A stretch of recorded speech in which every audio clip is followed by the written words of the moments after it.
আসসালামু আলাইকুম ওয়া রাহমাতুল্লাহি ওয়া বারাকাতুহু। সম্মানিত আল্লাহর প্রিয় বান্দাবান্দিরা, আপনারা সকলে কেমন আছেন? আশা করি আল্লাহ সুবহানাহু ওয়া তাআলার রহমতে আপনারা সকলে ভালো আছেন। আমিও ভালো আছি আলহামদুলিল্লাহ। কোরআনিক চিকিৎসা আম্মাজির আরও একটি নতুন ভিডিওতে আপনাদের সকলকে খুশামদিদ। যদিও প্রত্যেকটা ভিডিওতে আমার নতুন কিছু থাকে, প্রত্যেকটা ভিডিওতে আলাদা আলাদা বিষয় নিয়ে আলোচনা করা হয়, আজকেও এই ভিডিওর মাধ্যমে নতুন একটি জিনিস আপনাদের জানাবো, যেটা অনেকেরই আমাদের কাছে অজানা এবং এই বিষয়ে আমাদের কখনো মনে কল্পনাও আসে না যে এরকমটা আবার হতে পারে নাকি। কিন্তু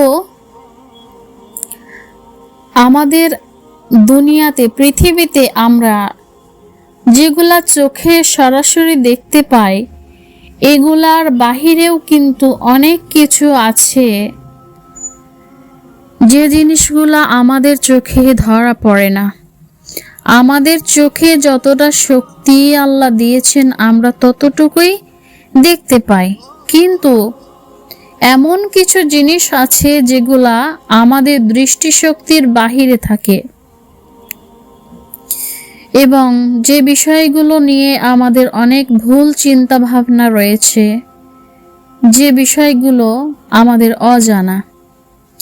যেমন আমরা অনেকেই ভাবি যে জাদু মানেই হচ্ছে যেন কোনো তাবিজ, কোনো সুতা বা খাবারে মেশানো কিছু জিনিস হবে হয়তো, কিন্তু বাস্তবতা তার চেয়েও ভয়ঙ্কর, তার থেকেও গভীর এবং অনেক বেশি প্রতারণাময়। তো আজকে সেই বিষয়টা নিয়ে আলোচনা করব ইনশাআল্লাহ। জাদুকরের কারসাজি আসলে কিভাবে কাজ করে, এটা কিন্তু কোনো গল্প নয়, এটা বাস্তব একটি অভিজ্ঞতা যেটা রুকাইয়া বা চিকিৎসা করার সময় বারবার আমরা দেখতে পাই। প্রথমত, মানুষের করা ভারী ও কঠিন জাদু অনেক সময় জাদুকর মানুষই হয়।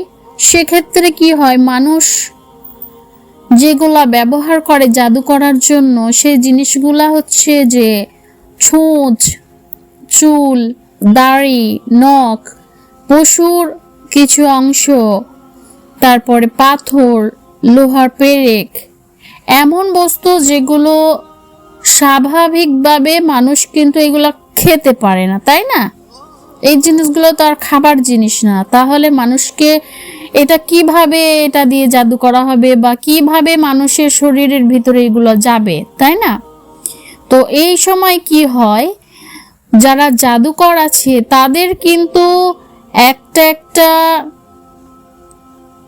গোলাম থাকে এবং সেগুলা মানুষ না।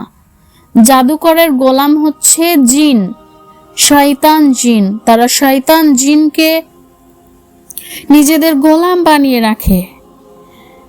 তারা একটা শয়তানের, বড় শয়তানের পূজা করে, নিজেদের আত্মাকে উৎসর্গ করে ওই শয়তানের কাছে, এবং শয়তান যখন খারাপ খারাপ শর্ত দেয়, যেমন মাহরামের সঙ্গে ব্যভিচার করা, নাপাক জিনিস খাওয়া, কোরআনের অবমাননা করা, আল্লাহকে অবমাননা করা, অপমান করা, এরকম অনেক খারাপ খারাপ জিনিস, খারাপ খারাপ শর্ত শয়তান দিয়ে থাকে এবং জাদুকররা সেই শয়তানকে সন্তুষ্ট করার জন্য এই সমস্ত খারাপ কাজ কিন্তু করে থাকে।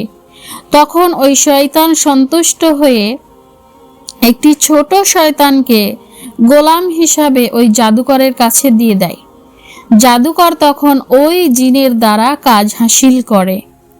তো যে বস্তুগুলোর নাম আমি করলাম, ছুঁচ, মানুষের মাথার চুল, দাড়ি, নখ, পশুর অংশ, পাথর, লোহার পেরেক, এই সমস্ত জিনিসগুলা তো আর মানুষ খেতে পারবে না। তখন কি হয়, ওই গোলাম জিন এসে ওই বস্তুগুলোকে অদৃশ্য জগতে নিয়ে যায়। তখন মানুষের চোখে আর ওই জিনিসগুলা কিন্তু ধরা পড়ে না। তারপর জিন কি করে, ওই অদৃশ্য জিনিসগুলা তখন আবার মানুষের শরীরে প্রবেশ করে সেগুলো মানুষের ভিতর ঢুকিয়ে দেয়, এবং এর ফলে এক্সরে, টেস্ট, রিপোর্ট এইগুলা করে কিছুতেই কিন্তু ধরা পড়ে না যে মানুষের শরীরে এই সমস্ত জিনিসগুলো ভিতরে আছে।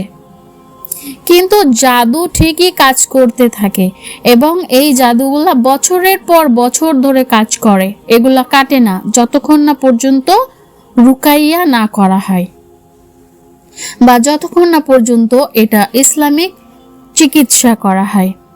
হ্যাঁ, তো রুকাইয়া যখন করা হয় আল্লাহর কালামে, সেই সমস্ত অদৃশ্য আবরণ কিন্তু তখন ভেঙে যায়, এবং তখন বহু মানুষ বমি করে ফেলে, এবং বমির সাথে এমন কোনো জিনিস বের হতে দেখা যায় যেটা সে বহু বছর আগে খেয়েছিল বা তাকে খাওয়ানো হয়েছিল। তো কোরআন মাজিদের শক্তি হচ্ছে এমনই। আচ্ছা, এরপরে 2 নম্বরে যে বিষয়টা সেটা হচ্ছে যে হালকা কিন্তু ভয়ঙ্কর জাদু। কিছু জাদু খুব ছোট জিনিস দিয়ে তৈরি করা হয়, যেমন নখ, তারপরে সূক্ষ্ম একটা পাতলা সুতা, এই ধরনের সুতা, তারপরে তরল জিনিস, তরল জাদু যেটা দিয়ে করা হয়, তারপরে গোপনে খাবারে মেশানো বস্তু, এইগুলা দিয়ে করা হয়। এই ক্ষেত্রে জিন এগুলোকে পাকস্থলীর অ্যাসিড থেকে বাঁচানোর জন্য রক্তের মধ্যে এক ধরনের আবরণ তৈরি করে দেয়। এর ফলে কি হয় যে পাকস্থলীর অ্যাসিড থেকে এই জিনিসগুলা বেঁচে থাকে, এবং এগুলা মানুষের শরীরের মধ্যে বছরের পর বছর এগুলা থাকে, এবং এই আবরণ জাদুকে বছরের পর বছর সক্রিয় রাখে। জাদু কিন্তু শরীরের মধ্যে কাজ করতেই থাকে। হ্যাঁ, মানুষ ক্ষতিগ্রস্ত হতেই থাকে। এরকম হতে হতে এমনও হয় যে মানুষের মৃত্যু পর্যন্ত হয়ে যায়। কিন্তু যখন নিয়মিত রুকাইয়া শুরু হয়, এই আবরণ তখন ভেঙে যায়, এবং জাদু তখন বের হয়ে যায় বমির মাধ্যমে অথবা ডায়রিয়ার মাধ্যমে, শরীরের দুর্বলতার মধ্যে দিয়ে অনেক সময় এগুলা বাহির হয়ে যায়। অনেকে কিন্তু এই বিষয়গুলো দেখলে পরে ভয় পায় যে রুকাইয়া করা হচ্ছে, শরীর অসুস্থ হচ্ছে কেন, বমি হচ্ছে কেন, ডায়রিয়া হচ্ছে কেন, শরীর দুর্বল হচ্ছে কেন। আসলে এইগুলা হচ্ছে যে রোগ মুক্তির সূচনা। যখনই এগুলা হচ্ছে বুঝতে হবে যে আমাদের রোগ থেকে আমরা মুক্তি পাচ্ছি। তৃতীয়ত হচ্ছে জিনের করা জাদু। সব জাদু মানুষের মতোই হয় না, বা মানুষের হাতেও হয় না। অনেক ক্ষেত্রে জাদুকর কিন্তু জিনও হয়ে থাকে।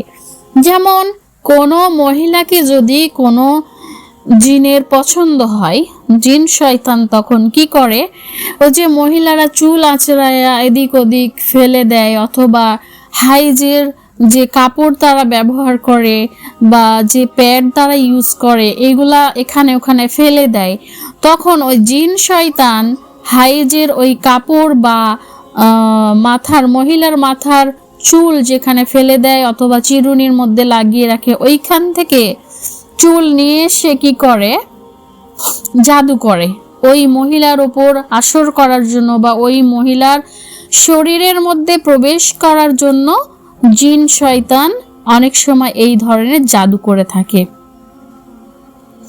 তো সে আবার ওই জাদুর ক্ষেত্রে, জিনের জাদুর ক্ষেত্রে অনেক জিনিসই, অনেক বস্তু ব্যবহার, এরকম জিনিস ব্যবহার হয় যেগুলা হচ্ছে অদৃশ্য প্রকৃতির।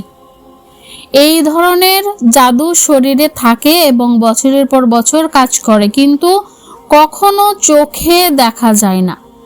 বা যখন রুকাইয়া করা হয় তখন কিন্তু বমির মাধ্যমে বাইর হয় না, বা পরীক্ষা করলেও ধরা পড়ে না। রুকাইয়া প্রয়োগ হলে সেটি কিন্তু ধ্বংস হয়ে যায়।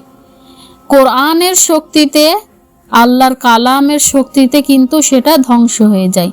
কিন্তু কোনো দৃশ্যমান বস্তু সেক্ষেত্রে দেখা যায় না।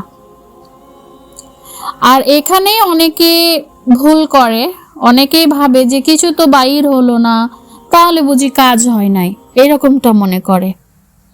আসলে অনেক সময় সবচেয়ে ভয়ঙ্কর জাদুগুলোই চুপচাপ ভাবে ধ্বংস হয়ে যায়, কোনো চিহ্ন না রেখেই।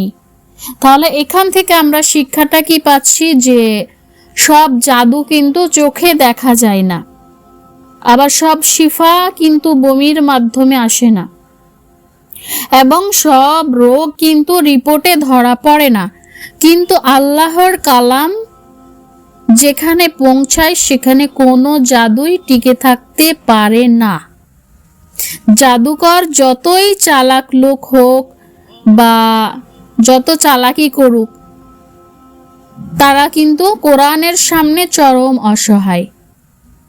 তো যে কোনো সমস্যাকে হালকাভাবে কখনো ভাববেন না, হালকাভাবে নেবেন না, আবার অলৌকিক কল্পনাও করবেন না। শরীরের রোগ যেমন চিকিৎসা চাই, আত্মার রোগও তেমনি কোরআনের চিকিৎসা চাই। কোরআনের কাছে ফিরুন, সেখানেই আছে প্রকৃত মুক্তি। তো আপনাদের যদি এই ধরনের কোনো জিন জাদুর সমস্যা, হাসাদের সমস্যা এগুলো হয়ে থাকে, আপনারা সেলফ রুকাইয়া করতে পারেন। এই রুকাইয়া নিয়ে একটি ভিডিও আমার চ্যানেলে আছে, সম্ভবত দেখে নেবেন যে রুকাইয়া কিভাবে করতে হয়, নিজেদেরকে কোন কোন আয়াতের মাধ্যমে করা হয়, এগুলা করবেন। আর নিজেরা যদি করতে না পারেন, তাহলে যারা সরই রাকি আছে, যারা কোরআন মাজিদের মাধ্যমে চিকিৎসা করে, এই সমস্ত রাকির সঙ্গে যোগাযোগ করবেন ইনশাআল্লাহ। এবং আমি এই ধরনের চিকিৎসা করে থাকি। যদি আমার থেকে চিকিৎসা নিতে চান, অবশ্যই আমার ফেসবুকের ইনবক্সে নক দিবেন, ইনবক্সে যোগাযোগ করবেন। আর আমার এই ভিডিওটি যারা দেখছেন, ইউটিউব থেকে দেখলে চ্যানেলটা সাবস্ক্রাইব করবেন, এবং ফেসবুক থেকে দেখলে পেজটা অবশ্যই ফলো দিবেন। আর প্রত্যেকটা আপনাদের পরিচিত মানুষের সঙ্গে এটা শেয়ার করবেন, যাতে করে সবাই সাবধানতা অবলম্বন করতে পারে বা উপকৃত হতে পারে। সবাই ভালো থাকবেন, সুস্থ থাকবেন ইনশাআল্লাহ। জাযাকুমুল্লাহ খাইর, বারাকাল্লাহু ফিকুম।